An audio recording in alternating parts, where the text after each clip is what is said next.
한 주의 가운데에서 뜨거운 정치 현안을 본격적으로 토론합니다. 매주 수요일에 만나는 본격 토론. 최진영 변호사, 김준일 시사평론가 나오셨습니다. 어서 오세요. 안녕하세요. 네, 반갑습니다. 최진영입니다. 자, 각 당 자체 판세 분석부터 얘기를 좀 해볼게요. 우세 지역을 국민의힘은 82곳, 민주당 110곳 이렇게 꼽았다는 보도가 있었습니다. 이 같은 판세 분석 어떻게 보세요? 자, 일단 저부터 말씀드릴게요. 지난번에 국민의힘이 2020년에 미래통합당 전신인 미래통합당이 지역구에서 84석 가져갔거든요. 82석이라고 한 거는 이제 이거를 보통 얘기를 이런 식으로 전망을 할 때는 열세인 정당은 조금 더 이제 좀 부풀리는 경향이 있고 더 강세인 뭐 정당은 조금 이거를 낮추는 경향이 있어요. 그러니까 너무 압승하는 분위기로 하면은 이제 반대 진영이 결집한다 이런 거에 우려가 있는 거고 너무 밀리면은 이를테면 조금 이제 투표율이 떨어질 우리 지지층이 아예 투표장에 안 나올 가능성이 있기 때문에 뭐 이런 식으로 이제 추산하거든요.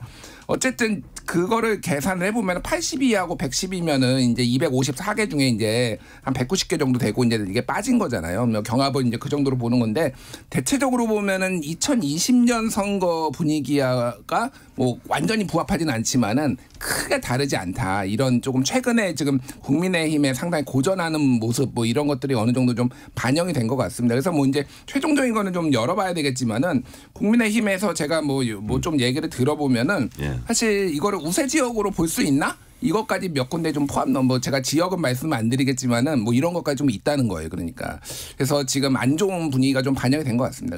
지금 아까 최재성 수석 말씀하고 거의 일치하는 얘기거든요. 어떻게 보세요? 국민의힘 저 어제 같은 경우에 저도 저녁에 선거 상황실 관계자와 좀 얘기를 좀 나눠봤는데요. 네네. 말씀드린 것처럼 뭐 한동훈 비대위원장 말씀하고 거의 비슷한 말씀을 하신 것 같습니다. 지금으로서 구체적인 어떤 의석수를 얘기하는 것은 무의미하다. 물론 전체적으로 어떤 좋은 흐름이라고 한다고 하면은 목표를 얘기를 할 수는 있겠죠. 마치 그 공관 위원장님이 107석 정도 될 수 있으면 좋겠다라고 하는 내 개인적인 목표를 얘기를 했습니다만 그에 대해서 한동훈 비대위원장 같은 경우에는 지금 이 시점에서 최대한 국민의 국민의 어떤 눈높이에 맞춰서 선거운동하는 것이 중요한 것이지 구체적인 수치를 말씀하는 것은 조심스럽다는 것 아니겠습니까? 그럼에도 불구하고 어제 같은 경우에 제 연합뉴스에서 그래픽으로 해서 이 국민의힘 쪽은 한 82석 정도 지역구에서 또 그 민주당은 110석 정도를 하면서 경합이 한 60석 정도 얘기를 하고 있는 것 같습니다. 결국 이 경합지에서 결판이 나는 건 아니겠습니까? 그런 부분이 어떻게 보면 선거 한 2주 정도 남은 상황 속에서 어느 정도 부동층도 어느 정도 이제 마음을 결정할 시간이 다가오는 것은 분명합니다만 아직까지는 2주 상황 속에서 여러 가지 변수가 있을 수 있기 때문에 지금으로서는 국민의힘으로서는 여러 가지 변수를 안정적으로 유지해 가면서 예를 들어서 뭐 의정 갈등 문제라든가 지금 보수 내부의 갈등 이런 문제들을 상당 부분 관리하고 어떤 퍼포먼스로 성과를 내겠다. 이걸 통해 가지고 국민의 심판을 받겠다라는 그런 기조를 말씀하시는 것 같은데요. 전체적인 흐름 어떻게 보면 1월, 2월 내지 3월 초까지의 어떤 상승세의 흐름이 상당 부분 정체되고 있는 부분에 대해서는 국민의힘 내부 관계자들도 상당히 공감하고 이 부분에 대해서 어떤 식으로든 돌파구를 마련해야 한다라는 그런 어떤 비상적 어떤 위기의식에 대해서는 충분히 공감하고 있는 상황입니다. 위기감 속에서 최선을 다한다 끝까지 뭐 그런 말씀이시고요. 자, 특히 이제 수도권 같은데 뭐 전국적으로도 좀 그 여당이 좀 상황이 안 좋지만 수도권의 위기감이 더 크다고 봐야 되나요?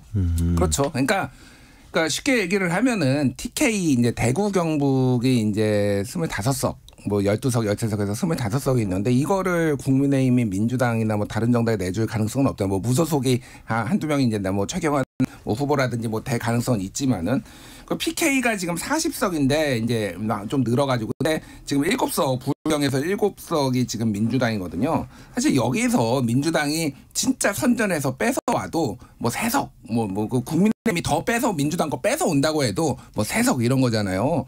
그러면 결국은 122석이 달린 254 중에 거의 절반에 육박하는 여기에서 가져가야 되는데 지난번 2020년 선거에서 국민의힘 전신 미래통합당이 16석을 했어요. 네. 예. 그러니까 120석 중에 16석을 하면서 이제 180대 103이 된 거거든요. 그러니까 지금 이제 수도권에서 지금 특히 이제 접전 지역이었던 뭐 한강벨트라든지 이런 데에서 지금 최근 여론조사 추이를 보면은 붙었다가 지금 다 이제 벌어지고 있는 민주당이 좀 많이 앞서는 이런 식으로 지금 가고 있거든요. 그러면 여기에 대한 메시지들이 지금 나와야 되고 정책들이 나와야 대안이 나와야 되는데 지금 뭐 뒤에 좀 얘기를 하겠지만은 국민의힘이 우왕좌왕하고 있다. 갑자기 종북 세력에게 뭐 내주지 맙시다. 이거 플래카드 붙이라고 했다가 지금 수도권에서 서울에서 다 반발해가 당협위원장 후보들 반발해서 지금 내렸다라는 거 아니에요? 안 붙이기로 했다라는 거 아니에요?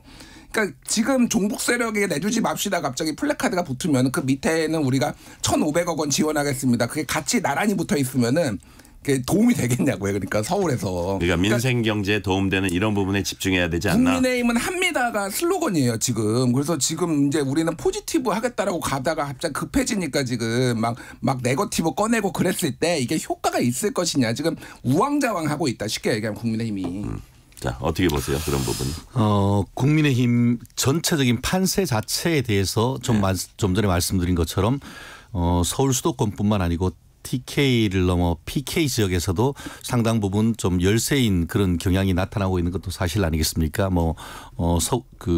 부산의 강남이라고 할 수 있는 해운대에서도 상당 부분 민주당 후보가 선전하고 있다라는 얘기를 듣다 보면 사실 국민의힘의 큰 어떤 선거 전략 같은 경우에는 동남풍 전략 아닙니까? PK 지역에서 이제 훈풍이 불면은 그것이 이제 TK로 올라가고 중부 지역을 석권한 다음에 그걸 여세로 몰아가지고 그 수도권에 상당 부분 선전한다는 그런 전략이었는데 수도권에 집중을 하려고 해봤더니만 갑자기 이게 부울경 지역에서 상당 부분 또 민주당의 바람이 불고 있다라는 그런 어떤 그 전선이 있다 보니까 국민의힘으로서는 힘을 좀 더 분산할 수밖에 없는 그런 상황이 돼서 상당히 어떤 그 전략을 세우는데 어려움이 있는 것은 사실인 것 같습니다. 다만 그럼에도 불구하고 최근에 있어서의 어떤 그 공천 갈등 같은 것들이 다 마무리되고 선거 전으로 가게 될 경우에는 국민의힘으로서는 어쨌든 그 일사불란한 어떤 그 메시지가 나가고 일사불란한 어떤 그 후보자들과의 어떤 연계가 있을 수 있는데 민주당 같은 경우에는 지금 후보자를 결정해놓고도 후보자 결정하기 마지막 날 조수진 그 강북을 후보를 취소를 하고 또 그제 같은 경우에는 세종에서의 어떤 후보를 갭 투자나 이런 명목으로 해가지고 취소시키는 이 공천 잡음이 계속 일어나고 있고 더불어서 어제 같은 경우에도 있었지만 그 이재명 대표가 현장에 가서 선거 운동을 해야 되는데 사법 리스크를 통해서 재판을 가야 되는 이런 모습 그런 것을 보면서 국민들은 이게 이런 상황이 돼서 과연 민주당의 어떤 그 표를 주는 것이 대한민국의 법치주의, 민주주의를 위해서 합당한가? 과연 이 그 민주당의 후보에 대한 진정성이 있는가? 이런 부분에 대한 심판의 여지가 상당 부분 있고 더불어서 지금 의정 갈등과 관련해 가지고도 해결의 실마리를 저는 찾아가고 있기 때문에 두 주 내에 이런 큰 이슈에 대한 나름대로의 어떤 대타협, 그래서 의정 갈등을 봉합하는 또 이런 개혁이 있다라고 한다고 하면은 국민의힘으로서는 그런 부분에 상당 부분 또 힘을 쓰면서 국민들의 선택을 받는 전략으로 나갈 가능성이 높고 그런 부분은 결론에도 투표 결과에서도 좀 충분히 반영되리라고 저는 예상을 합니다. 네. 이재명 대표하고 조국혁신당 조국 대표가 잇따라 대통령 탄핵 가능성 발언을 하거나 또 비슷한 발언을 시사하거나 이렇게 하고 있어요. 이렇게 이런 얘기들을 계속 하는 이유가 뭘까요? 그러니까 다른 것보다도 저는 예전에는 탄핵이라는 단어가 아니라 티읕자만 나와도 다들 신문 일면에 막 대서특필이 되고 막 이거에 대해서 논란이 붙고 이게 되느냐. 근데 요즘은 너무나 쉽게 이제 탄핵이란 얘기가 어느 정당이 됐든 막 나온다라는 거가 이게 좀 맞나 그 생각이 들어요. 사실은. 이거를 긍정적으로 보기는 힘든데 그런데 그만큼 사실은 이거를 사람들이 조금 심각하게 엄중하게 바라보고 있다. 윤석열 정부에 대해서 이게 정권 심판론이 이렇게 올라왔다는 거에 방증이다. 그렇죠. 그러니까 3년은 너무 길다. 이게 슬로건이잖아요. 지금 캐치프레이즈잖아요. 조국혁신당의 이제 슬로건이고 그거에 사람들이 공감하고 지금 조국혁신당이 그 정도의 지지율 비례정당에 대해서 이제 쭉 찍겠다는 사람이 많이 나오는 게 어떻게 보면은 이런 지금 정권 심판 그리고 윤석열 정부에 대한 심판 이런 것에 좀 좀 반증이 아닌가 그렇게 보고 특히 이제 이재명 대표의 말이 조금 이제 거세졌는데 탄핵이란 단어만 빼고는 거의 다 쓰고 있는 것 같아요 지금은. 근데 이게 아무래도 조국혁신당의 그 정당 지지율이 상당히 올라가는 것에 대한 견제 차원 그리고 뭐 최근에는 이제 어제는 뭐 김어준 유튜브에 나가서 얘기를 했더라고요. 여기에 좀 강성 지지자들이 많잖아요. 지금 이제 선명성 경쟁에 좀 들어갔다. 근데 이제 리스크는 이럴 때 좀 설화가 일어날 가능성이 좀 있거든요. 그거를 조금 지금 민주당 차원에서는 좀 조심해야 될 것 같습니다. 결국 대선 불복이 아닌가 하는 그런 생각이 듭니다. 그 얘기를 하지 않을 수 없는 건 아니겠습니까? 3년도 길다? 그러면 지난 대선에서 윤석열 정부를 지지했던 사람들은 도대체 뭐가 되는 것입니까? 물론 잘 나갈 때 결국은 조심해라라는 말씀을 지금 드릴 수밖에 없는 상황인 것 같은데요. 나름대로 본인들이 너무 잘 나간다라고 생각을 하니까 이제는 모든 것을 다 얻은 것 마냥 마치 이번 선거 결과는 명약관양한 것처럼 지금 얘기하는 그런 모습이 국민들 특히 중도층 국민들 그리고 수도권에 있는 분들한테는 상당히 오만하고 내가 찍은 사람을 내가 또 탄핵해야 돼 이런 부분에 대한 어떤 심리적 거부감 이런 부분도 충분히 있다라고 생각을 하는데요.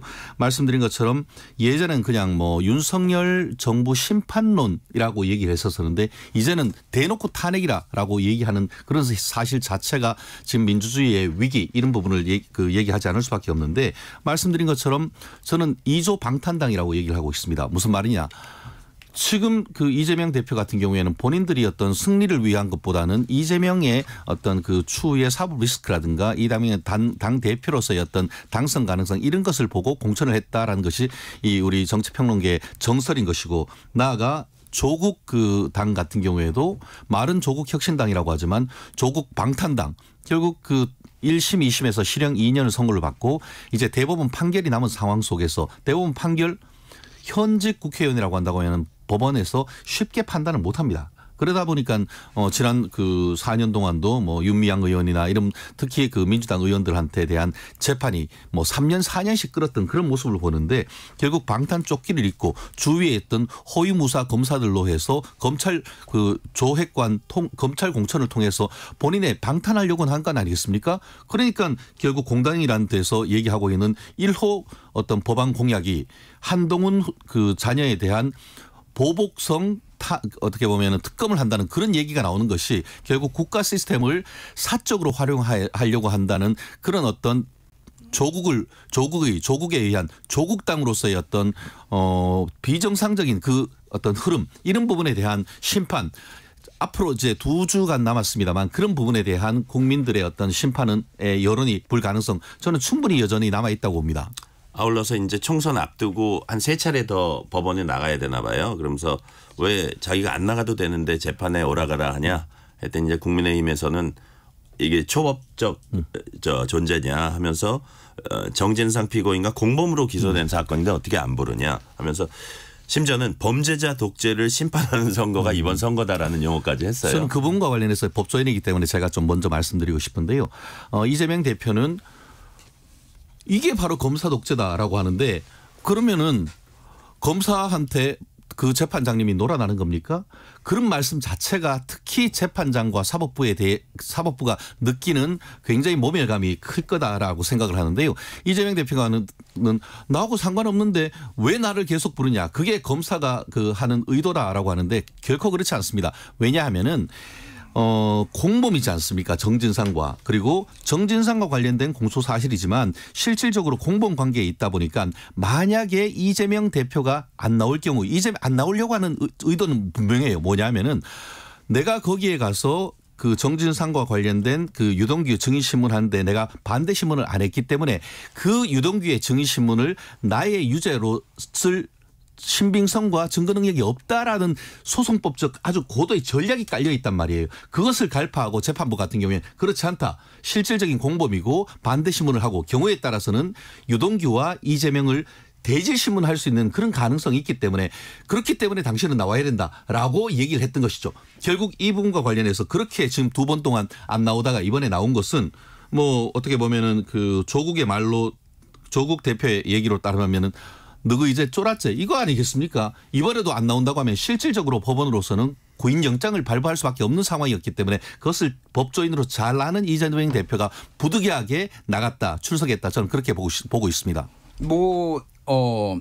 나가야죠. 나가야 되는데 이제 이재명 대표나 이쪽에서 과거 다른 의원들 뭐 나경원 의원이라든지 이런 사례에서 이런 거를 선거 기간에는 조금 유예해주거나 뭐 이를테면 밀어준 사례가 있으니까 좀 이제 그런 거를 좀 감안해 달라. 좀 불평불만도 하고 그런 것 같습니다. 실제 뭐 이재명 대표가 지금 뭐 도주하거나 뭐 그럴 가능성이 있는 건 아니죠. 근데 워낙 선거가 급하고 본인 지역구만 하는 게 아니라 지금 전국에 지방에 가야 되는데 그런 것들에 상당히 이제 제약이 있다라는 걸 보면 될 것 같고 이제 재판장 사법부한테 불만을 터뜨릴 수는 없으니 검찰에 조금 이제 강하게 그건 본인한테 이제 안 좋은 뭐 결과가 나올 수도 있으니 좀 강하게 검찰 독재 프레임을 이제 하려고 하는데 뭐 앞으로 다 나가겠다고 했잖아요. 뭐 선거 마지막 전날까지 지금 나가야 되는 상황이에요.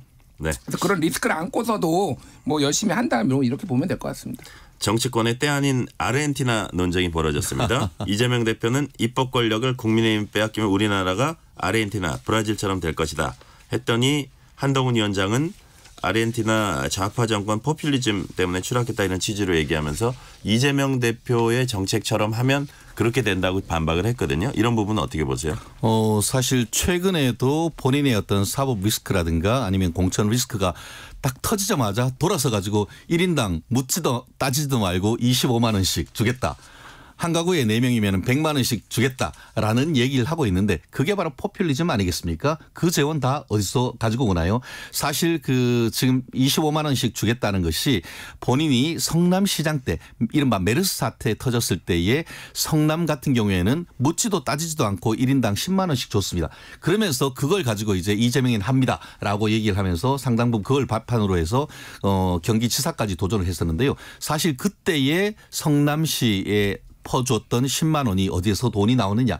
그게 대장동에서 어떤 이익을 받은 돈을 원래는 그 돈이 이 성남을 위해 시민을 위한 임대 아파트를 지으려고 했었는데 이제 본인 선거를 앞두고 그거 치워. 그냥 10만 원씩 싹 돌려. 이렇게 된 것이란 말이에요. 그게 포퓰리즘 아니겠습니까?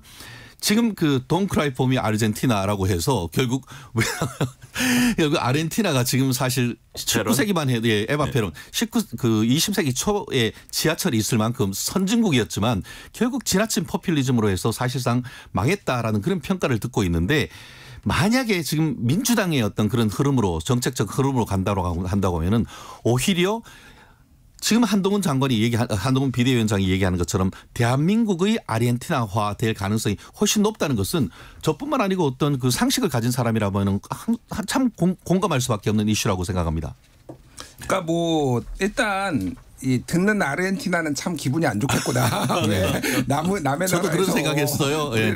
그 얘기를 사실 이재명 대표가 했잖아요. 이제 아르헨티나가 망했다 이런 얘기를 했죠. 뭐 이재명 대표가. 이재명 대표의 약간 설화 리스크가 있기는 해요. 그러니까 뭐냐면은 그러니까 현장에서 즉각적으로 이렇게 연설을 하는데 굉장히 재미있게 한 거나 사람들 뇌리에 쏙쏙 박히는 이런 단어 전달력 뭐 이런 게 있는데 이게 비교를 하다 보면은 약간의 이제 논란이 생기는 일이 있습니다. 이제 강원 서도 뭐 이제 분도 경기도 분도 얘기하면서 그런 거라든지 이제 그런데 어쨌든 뭐 아르헨티나가 이제 뭐 좌파 포퓰리즘 때문에 뭐 망했다라는 거는 약간의 논쟁이 있어요. 사실은. 그러니까 에바페론 말씀하셨지만 그 이후에 집권한 거는 또 우파거든요. 그러니까 이게 이제 누구 때문에 망했는지 여부에 대해서는 논란이 있는 거고. 그러니까 어쨌든 지금 상황에서 약간 재정 확장이 필요하다라는 의견들이 상당히 많거든요. 예를 들면은 지난해 윤석열 정부에서 지방교부금을 한 20조 원 가까이 지금 안 줬어요. 지방에. 그래서 지역 경제가 굉장히 안 좋거든요. 근데 이거는 국회가 법으로 통과시켜가지고 그러니까 이제 국회가 법에 따라서 이게 이제 원래 줘야 되는 건데 세수가 펑크 났다고 안 준 겁니다. 그러니까 지금 경제가 지금 어려운 상황에 대해서의 어떤 인식 차이, 여당과 야당의 인식 차이가 있고 뭐 이런 것들을 조금 반영한 결과 아닌가 그렇게 보여집니다. 민주당이 비동의 간음죄를 신설하겠다고 총선 공약으로 내걸었습니다. 억울한 피해자 나올 수 있다는 반론과 함께 이제 젠더 갈등 재점화되는 우려도 있는데 이런 부분 어떤 표 득실에 있어서 유리하다고 본 건가요? 결국 그 민주당은 여성표를 더 호소하려고 하는 거 아니겠습니까?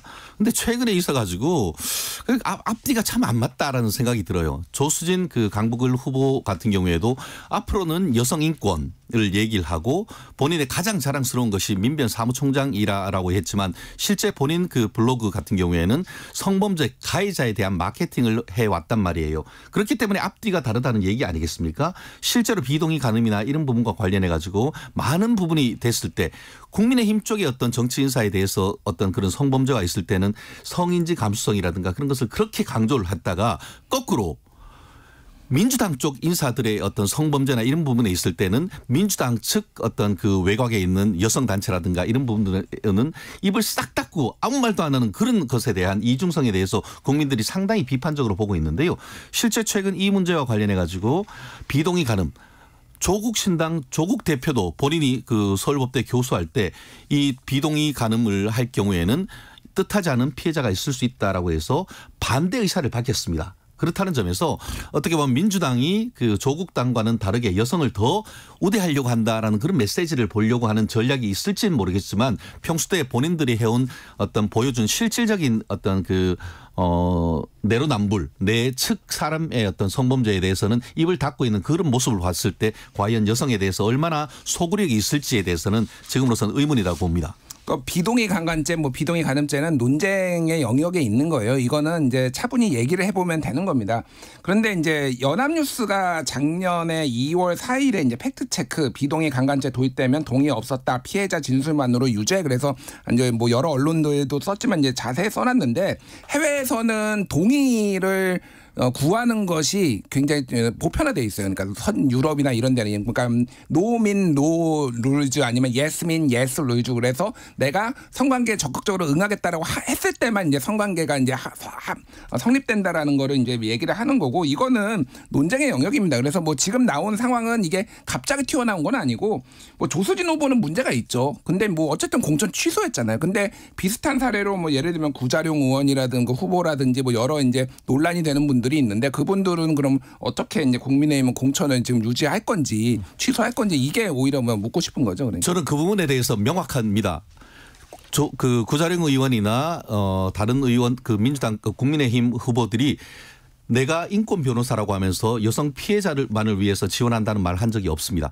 본인들은 본인의 의뢰인을 위해서 최선을 다한 것이죠. 그런데 조수진 후보를 비롯한 민변 측 분들은 나는 말로는 여성 피해자를 보호하고 말로는 인권을 얘기를 해놓고 뒤로는 여성 가해자들한테 성범죄 가해자들한테 돈벌이를 했다는 그 부분에 대한 내로남불을 국민들이 지탄을 하는 것이지 변호사로서 본인들에게 온 그 사건을 최선을 다했는 점에 대해서 국민들이 어떤 그 변호인을 지탄하는 것은 저는 아니라고 봅니다. 총선이 이제 2주 남았습니다. 2주 긴 시간인가요? 짧은 시간인가요? 이게 어떤 파도가 좀 더 있을 수 있을까요? 어떨까요? 지금 2주라고 하지만 사전투표 이제 다음 주 금요일이거든요. 네. 그냥 9일도 안 남은 8일 남은 느낌이에요.